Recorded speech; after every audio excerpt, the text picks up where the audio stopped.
આજે અમરેલી જિલ્લો વટવૃક્ષ બન્યો છે। ભૂતકાળમાં બધા જ આગેવાનોની મહેનત જે રીતે 1990 થી વાત કરવામાં આવી, આમ તો રૂપાલા સાહેબ તમારો વાળો વારસો મારામાં આવતો જાય। તમે જિલ્લા ભાજપ પ્રમુખ હતા, માને જિલ્લા ભાજપ પ્રમુખની જવાબદારી સોંપવામાં આવી, ધારાસભ્ય તમે લડ્યા, સાહેબ લડ્યા હતા, એ ફરી પાછું મારે આવ્યું, પણ આ બધાના આશીર્વાદ કાયમિક માટે મળતા રહે। પણ મિત્રો, જે પણ જવાબદારી સરકાર અને પાર્ટી અને આપણા પ્રદેશ નેતૃત્વ અને રાષ્ટ્રીય નેતૃત્વે આપણે જે સોંપી છે એમાં હું 100% પૂરતી મહેનત કરીશ। ઘણી વાતો સરકારની અંદર કૌશિકભાઈની થઈ હતી। એક યુવાન છે, તેની સફળતા એ આ જિલ્લાની સફળતા છે। એટલે સાવધાનીપૂર્વક અહીંયા હું નીકળતો હું દૂરનું આ ભાવ કોઈ જગ્યાએ કોઈ કાર્યકર્તાને પ્રતીતિ ન થાય એની જવાબદારી પણ એમની રહેશે।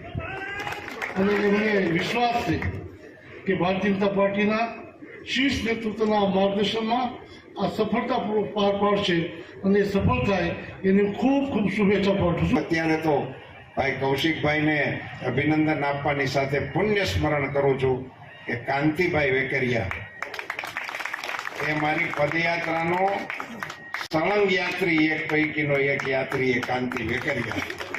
મેં જે આપણા વિધાનસભા વિસ્તારની પદયાત્રા કરી હતી એ પદયાત્રાનો સળંગ સાક્ષી યાત્રી એ કાંતિલાલ વેકરિયા હતો। મને એમ લાગે છે કે એના પગમાં જે ફરફોલા પીડ્યા હતા એણે આ ફળ અપાવવા માટે પણ અત્યારે તો ભાઈ કૌશિકભાઈને અભિનંદન આપવાની સાથે પુણ્ય સ્મરણ કરું છું કે કાંતિભાઈ વેકરિયા એ મારી પદયાત્રાનો સળંગ યાત્રી એક પૈકીનો એક યાત્રી એ કાંતિ વેકરિયા। મેં જે આપણા વિધાનસભા વિસ્તારની પદયાત્રા કરી હતી એ પદયાત્રાનો સળંગ સાક્ષી યાત્રી એ કાંતિલાલ વેકરિયા હતો। મને એમ લાગે છે કે એના પગમાં જે ફરફોલા પીડ્યા હતા એણે આ ફળ અપાવવા માટે પણ યોગદાન આપ્યું છે। ભાઈ કાંતિનું સ્મરણ કરીને ભારતીય જનતા પાર્ટીના આપણા જિલ્લાના કેટલાય આગેવાનો, કેટલાય કાર્યકર્તાઓ પદ તો 5 હાથને મળ્યા। મેં કહ્યું હજારો કાર્યકર્તાઓએ આ મહેનત કરી છે, હજારો કાર્યકર્તાઓએ કોઈ પણ જાતની અપેક્ષા રેખા વગર મહેનત કરી છે। આજે અમરેલી જિલ્લો વટવૃક્ષ બન્યો છે। ભૂતકાળમાં બધા જ આગેવાનોની મહેનત જે રીતે 1990 થી વાત કરવામાં આવી, આમ તો રૂપાલા સાહેબ તમારો વાળો વારસો મારામાં આવતો જાય।